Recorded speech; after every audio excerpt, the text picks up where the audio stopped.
ডাল পিঠি এই কথাটা কি আগে কখনো শুনেছেন? তো এটি একটি বিহারের রেসিপি, বিখ্যাত রেসিপি। তাছাড়া ভারতবর্ষের নানা রাজ্যে নানা রকমভাবে রান্না করা হয় আর নানা রকম নামও রয়েছে এর। তো বিহারে কিন্তু এটাকে ডাল পিঠি বলে সবাই জানে বা রান্নাবান্না করে। তো ভাবলাম এই রেসিপিটি আপনাদের সাথে শেয়ার করি। এর আগে আমি কোনোদিনও রান্না করিনি, কিন্তু রেসিপিটি দেখলে আমার মনে হতো আমিও একবার বানাবো। খুবই সহজ রেসিপি। তো সে কারণে আজকে রান্না করে ফেললাম। আর বিশ্বাস করুন খুবই ভালো হয়েছে। তো আশা করি আপনাদেরও ভালো লাগবে। তো ভিডিওটি প্রথম থেকে শেষ পর্যন্ত দেখবেন। যদি ভালো লাগে ভিডিওতে লাইক দিবেন, সাবস্ক্রাইব করবেন আমার চ্যানেলটিকে। তো এইভাবে আমার পাশে থাকবেন। তো তার আগে নমস্কার, কেমন আছেন সবাই?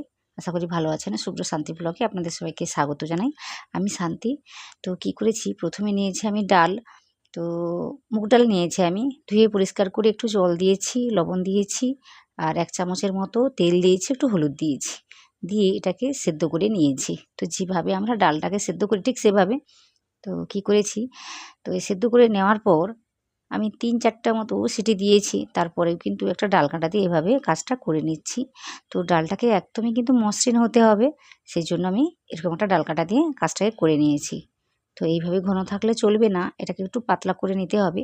তো সবকিছুই আমি আজকে দেখাবো। তো ভিডিওটি দেখতে থাকুন। তো কি করেছি, কড়াইতে একটু তেল দিয়েছি। তেল দেওয়ার পর শুকনো লঙ্কা আর ফোড়নের জন্য দিয়েছি গোটা জিরে, তেজপাতা। তো দিয়ে অনেকগুলো পেঁয়াজ কুচি এভাবে দিয়েছি আর কাঁচা লঙ্কাটাও সাথে ছিল। ঝালটা বুঝে শুনে দিতে পারেন আপনারা। তো কি করছি, ওইগুলো একটু ভালো করে ভেজে নিয়েছি। ভেজে নেওয়ার পর এখানে আদা আর রসুনটাকে গ্রেট করে নিয়েছিলাম। তো ওটাই দিচ্ছি, দিয়ে আমি ভেজে নিচ্ছি। তো সব কিছুকে কিন্তু ভালোভাবে ভেজে নিতে হবে। ভালো করে ভাজা হয়ে গেলে তখন কি করতে হবে, এখানে একটু লঙ্কা দিতে হবে। এখানে যদি কাশ্মীরি লঙ্কা গুঁড়োটা দেওয়া হয় তাহলে কিন্তু কালারটা ভালোভাবে আসে। তো আমার কাছে ছিল না, সে কারণে যেই লঙ্কা গুঁড়োটা এমনিতেই আমরা খাই সেটাই দিচ্ছি। ওই ১ চামচের মতো হলুদ গুঁড়ো দিচ্ছি, ১ চামচের মতো। তারপর আমি একটু দিয়েছি ওই ধনে গুঁড়োটা। তো ওইগুলো দিয়ে আমি ভালোভাবে নেড়েচেড়ে নিচ্ছি। তো এইভাবে কিন্তু আপনারা আপনাদের মতো করে মশলাগুলো অ্যাড করতে পারেন। তো এই ডালটা যতটাই স্বাদের হবে এই রেসিপিটা কিন্তু ততটাই স্বাদের হয়। তো সেদিকে একটু লক্ষ্য রাখবেন। তারপর কি করেছি, আমি দুটো টমেটোকে এভাবে কুচিয়ে দিয়েছি। তো টমেটোর পরিমাণটা একটু বেশি করে দেওয়ার চেষ্টা করবেন। আর এখানে এই টমেটোগুলো যথেষ্ট টক ছিল, সে কারণে আমি দুটোই দিয়েছি। তো এই ডালটা কিন্তু একটু টক স্বাদের হয়, সেদিকেও লক্ষ্য রাখতে হবে। তারপর কি করেছি দেখুন, সমস্ত মশলাকে কষিয়ে নিয়ে একটু জল দিয়ে আবার কষিয়ে নিয়েছি। তো এইভাবে কাজটাকে করে নিয়েছি। তারপর কি করব, ওই যে ডালটাকে সেদ্ধ করে রেখেছিলাম মুগ ডালটাকে, তো ওর মধ্যে আরেকটু আমি জল দিয়েছি। দিয়ে এইভাবে এই মশলার মধ্যে ঢেলে দিচ্ছি। তো আরও একটু জল আমি দিচ্ছি। এই ডালটাকে কিন্তু পাতলা করে বানাতে হবে। তাহলে এই রান্না করার পর কিন্তু দেখা যাবে এই ডালটা অনেকটা ঘন হয়ে গিয়েছে। তো এটাও একটা টিপস তো বলে দিলাম। তারপর কি করেছি, একটু পরিমাণ মতো লবণ দিয়েছি। যেহেতু আমার ডালের মধ্যে একটু লবণ ছিল সেটা বুঝে শুনেই আমি দিচ্ছি। তো এইগুলোকে বলে পিঠি। তো এটা কিভাবে বানিয়েছি সব কিছুই আমি বলছি। তো কি করব, প্রথমে এই পিঠিগুলোকে আমি ডালের মধ্যে দিয়ে দেব। দিয়ে আমি হতে দেব ওই ৭ থেকে ৮ মিনিটের জন্য। এটাকে সেদ্ধ করে নিতে হবে, যাতে কোনো রকম কাঁচা গন্ধ বা আটা, আটা গন্ধ যাতে না লাগে। তো সেইজন্য একটু সেদ্ধ করে নিতে হবে। আমি মিডিয়াম ফ্লেম করে দিয়েছি। তারপর দেখিয়ে দিচ্ছি এই পিঠিগুলো কিভাবে বানিয়েছি। তো কি করেছিলাম, আমি ১ কাপের মতো আটা নিয়েছি, পরিমাণ মতো লবণ দিয়েছি, একটু হলুদ দিয়েছি।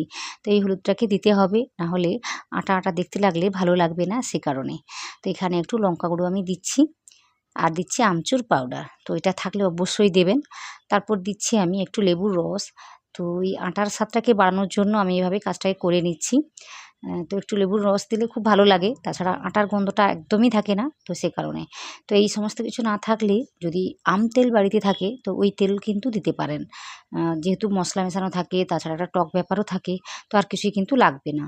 তো এখানে আমি কি করেছি, ওই তেলটা ছিল না বলে একটু সর্ষের তেল দিয়েছি। আর যা কিছু মশলা দিয়েছি আপনাদের সামনেই, তো ওইগুলো দিয়ে ভালোভাবে মিশিয়ে নিয়েছি।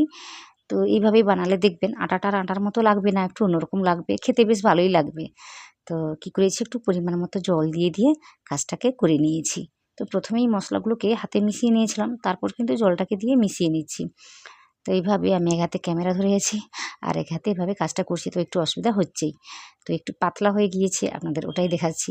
দেখুন, তো একটু শক্ত করে মাখাতে হবে, শক্ত না, নরমালি আমরা যেভাবে আটার ডোটা তৈরি করি ঠিক সেভাবে। তো এখানে দেখুন করে কি করেছি, একটু ঢেকে রেখে দিয়েছি ওই 5 মিনিটের জন্য, না রাখলেও হবে, তো আমি রেখে দিয়েছি।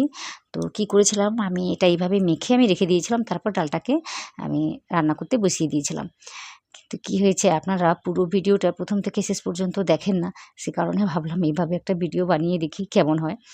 তো সেই জন্য এভাবে বানানো। তো দুটো লেচি আমি বড় করে কেটে নিয়েছি, নেওয়ার পর এভাবে বেলে নিচ্ছি।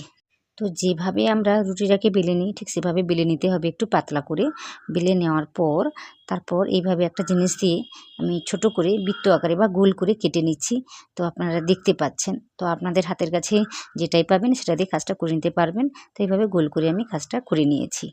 তো আমি আরও একটা রুটি বেলে কেটে আপনাদের দেখাচ্ছি। ভীষণই সহজ, রুটিগুলো বেলতে কোনো রকম তো ঝামেলা হয় না। তারপর দেখুন এভাবে কেটে নিলেই হয়ে যায়। তো আমি কয়েকটা নয়, এক ধরনের শেপই আপনাদের দেখিয়েছি। তো ওইটা ভালো করে দেখে নিন।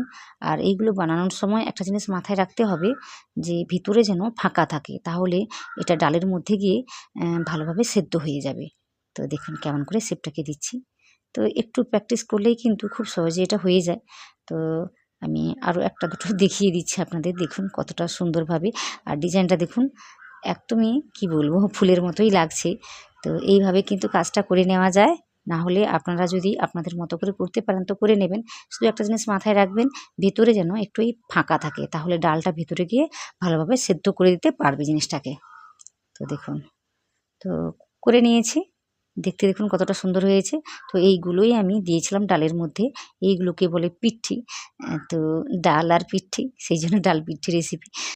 তো নানা রাজ্যে নানা রকমভাবে এই রেসিপিটাকে ডাকা হয়। যেমন কোথাও বলে ডাল কি দুলহন, কোথাও বলে ডাল ঢোকলি। তো এইভাবে নামগুলো রয়েছে। তো দেখুন এই পিঠিগুলো দিয়ে আমি ওই 7 থেকে 8 মিনিটের জন্য ঢেকে সেদ্ধ করে নিয়েছি মিডিয়াম ফ্লেমে।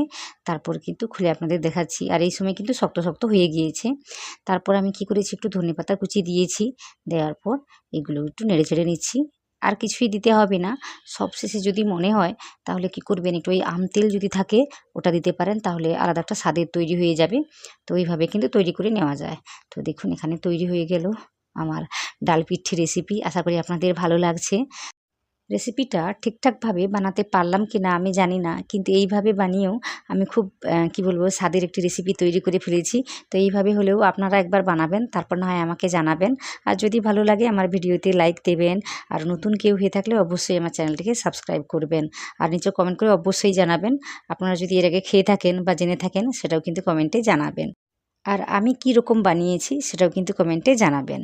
আর এতক্ষণ ধরে আপনাদের মূল্যবান সময় নষ্ট করে আমার ভিডিওটি দেখে নেওয়ার জন্য আপনাদের সবাইকে অনেক অনেক অনেক ধন্যবাদ।